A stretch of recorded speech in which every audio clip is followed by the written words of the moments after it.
దాంట్లో పెట్టడం అనేది సలహా ఇవ్వడం కరెక్టే కానీ బెల్లిలలిత మర్డర్ తర్వాత ఆమె అదృశ్యం తర్వాత ఆమె తానుగా స్వయంగా ఫారెస్ట్లోకి వెళ్ళిపోతున్నానంటూ ఒక లెటర్ క్రియేట్ చేశారు నంద్యాల నరసింహారెడ్డి గారు అంటూ బెల్లి కృష్ణ ఆరోపిస్తారు. అది లేదు, అతను లెటర్ అనేది సమస్య లేదు. ఆ మర్డర్ అయింది అనే విషయంను 3 days వరకు ధృవీకరించలేకపోయినాము.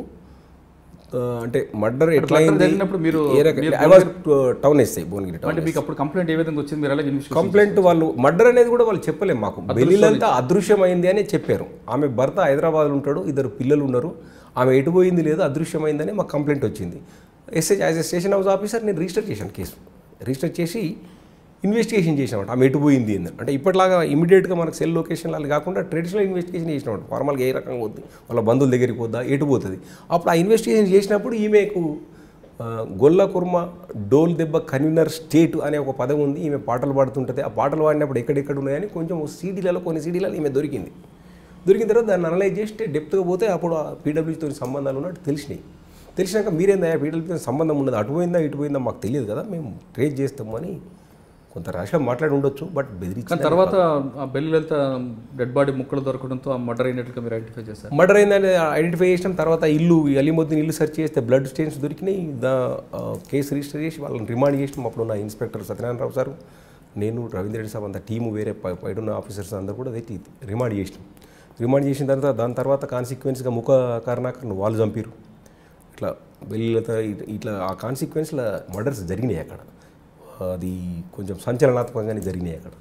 అంటే మీరు అక్కడిని భువనగిరి వచ్చిన తర్వాత మాధవరెడ్డి గారు కూడా మాధవరెడ్డి దాడి జరగడం కూడా జరిగినట్లు. మాధవరెడ్డిని అప్పుడు ఒకసారి ఆ సిచ్యువేషన్ ఏం జరిగింది? అది భువనగిరి టౌన్ ఎస్ఐగా మాధవరెడ్డి గారి ఏరియాలో ఉండగా మాధవరెడ్డి చనిపోవడం అనేది నా జీవితంలో కాకుండా భువనగిరి ప్రజలుగా తెలంగాణ రాష్ట్రంలో కూడా దురదృష్టమైన సంఘటన అది జరగడం అనేది. అంత మంచి నాయకుడిని కోల్పోవడం తెలంగాణ ప్రజల కూడా బాధపడాల్సిన విషయమే. ఎందుకంటే ఒక మంచి నాయకుడు హోమ్ మినిస్టర్ ఉన్నప్పుడు పీడబ్ల్యూజీని అంతమొందించడం అనేది పోలీసు కూడా ప్రెస్టేజ్. అప్పుడున్న రత్నారెడ్డి సార్ ఐజీ గారు ఆయన అపాయింట్ చేసుకున్న టీము అహర్నిశలు కష్టపడి 29 రోజుల్లో డిటెక్ట్ చేయడంతో పాటు అందులో ఉన్న మెజారిటీ 4 members ఎక్స్చేంజ్ ఆఫ్ ఫైల్లో చనిపోయారు. అది ఒక గుడ్ న్యూస్. తర్వాత మాధవరెడ్డి గారు హత్య జరిగిన తర్వాత జరిగింది మీరు అన్నట్లు ఎస్ఐబిలో జరిగిన ఐజీ మన రత్నారెడ్డి గారు స్పెషల్ టీంలో ఆ కేసు బ్రేక్ త్రూ తేయడానికి నంద్యాల నరసింహారెడ్డి గారు చాలా కీలకంగా మారారు. ఆ కేసు కమ్యూనికేషన్లో ఆయనే చాలా ఇన్ఫర్మేటివ్ ఇచ్చారు అనేది పోలీసులు చెప్తున్నారు. అంటే దాని కేసు ఒకసారి ఎలా మీరు అంతా బ్రేక్ చేసుకోవాలి అంటే అప్పుడులో కమ్యూనికేషన్ నెట్వర్క్ చాలా తక్కువ ఉండేది.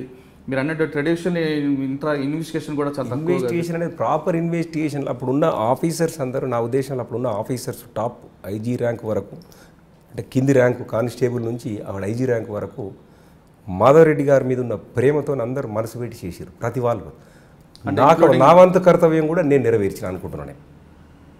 That is the best investigation case. అది నిజంగా పోలీస్ ఆఫీసర్స్కు మంచి పేరు తెచ్చిన కేసు.